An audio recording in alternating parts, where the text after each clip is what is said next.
Hi guys, welcome to Manoj Meditonic. दोस्तों, आज के वीडियो में हम बात करेंगे H2 ब्लॉकर और प्रोटॉन पंप इनहिबिटर के बारे में।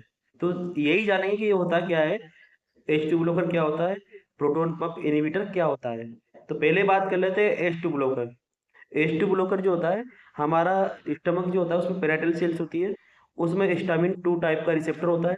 ठीक है, ये रिसेप्टर जो होता है बेसिकली एच आयन का प्रोडक्शन को बढ़ाने में मदद करता है, जिससे एसिड का फॉर्मेशन होता रहता है। बहुत सी बार क्या होता है, ये रिसेप्टर जो है अटैच जब होता है पेराइटल सेल से, तो उसकी एक्टिविटी को हाइपर एक्टिव कर देता है। इस वजह से क्या होता है, एसिड का फॉर्मेशन ज़्यादा बढ़ने लगता है। तो H2 ब्लॉकर क्या करते हैं, वो स्टमक पे आते हैं, छोटी छोटी हाथ से होते हुए स्टमक के पेराइटल सेल्स पे पहुंचते हैं। वहां पहुंच के H2 जो स्टामिन है उससे जाके अटैच होते हैं और उसको ब्लॉक कर देते हैं। जैसे ही H2 स्टामिन टाइप 2 जो है, स्टामिन 2 है, वो ब्लॉक होगा, तो जो एसिड का फॉर्मेशन हो रहा था पहले, वो एसिड का फॉर्मेशन रुक जाएगा, एसिड का फॉर्मेशन कम हो जाएगा। और जब एसिड का फॉर्मेशन कम हो जाएगा तो हमको जो है एसिडिटी से राहत मिलेगी। ठीक है, और जो एसिडिक लेवल है हमारी जो बन गया था स्टमक का, वो न्यूट्रलाइज हो जाएगा। ठीक है, इसके यूज की बात कर लें तो ये गैस्ट्रो इंटेस्टाइनल रिफ्लेक्स डिसीजेज जो होती है, ठीक है, अल्सर्स की जो डिसीज होती है, पेप्टिक अल्सर्स वगैरह, उसमें काम करता है। ठीक है, और इसके अलावा एसिडिटी, हार्ट बर्न, ठीक है, कॉन्स्टिपेशन, इन सब में इसका बहुत अच्छा उपयोग देखने को मिलता है। लेकिन इसका जो वर्किंग लेवल है एसिड कम करने का, वो प्रोटॉन पंप इनहिबिटर से कम होता है। ठीक है, अब बात करेंगे हम प्रोटॉन पंप इनहिबिटर के बारे में। तो प्रोटॉन पंप इनहिबिटर की अगर बात कर लें तो इसका जो वर्किंग प्रोसेस है, ये क्या करता है, हमारे बड़ी छोटी आंत से होते हुए ये पहुंचता है पेराइटल सेल्स पे। पेराइटल सेल्स में क्या होता है, एक प्रोटॉन पंप चलता है। ठीक है, जिससे क्या होता है, लगातार जो है एसिड का सिक्रेशन बढ़ता है, उसमें एच आयन होता है, पोटेशियम आयन होता है। ठीक है, इसलिए उसको प्रोटॉन पंप बोलते हैं। ये दोनों क्या करते हैं, स्टिमुलेट करते हैं और उसके प्रोडक्शन को, एच आयन के प्रोडक्शन को बढ़ाते हैं।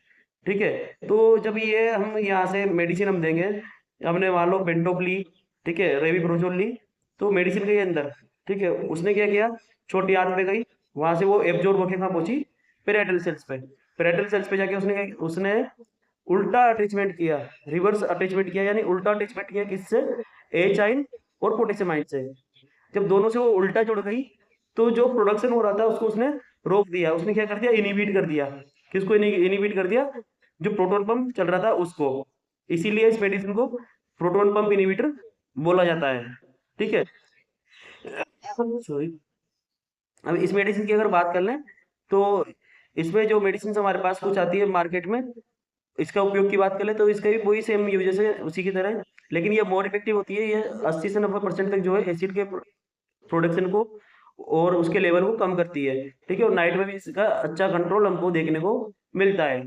ठीक है, इसमें कौन कौन सी मेडिसिन आती है, रेविप्रोजोल, इसमोप्रोजोल, ठीक है, ओमिप्रोजोल, ठीक है, पेंटाप्रोजोल, ये सब इसी कैटेगरी में आती है।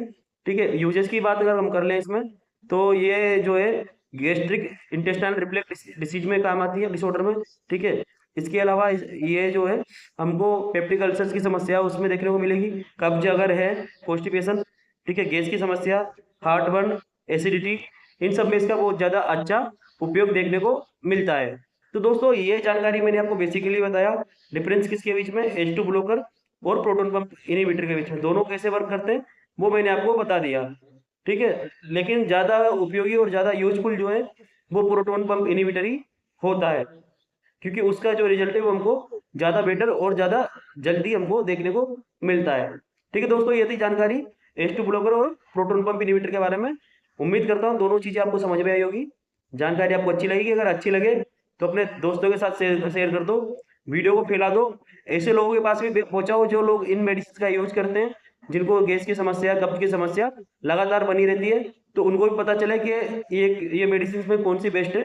दोस्तों, हमारी जो वीडियो है वो सिर्फ एजुकेशन पर्पज के लिए है।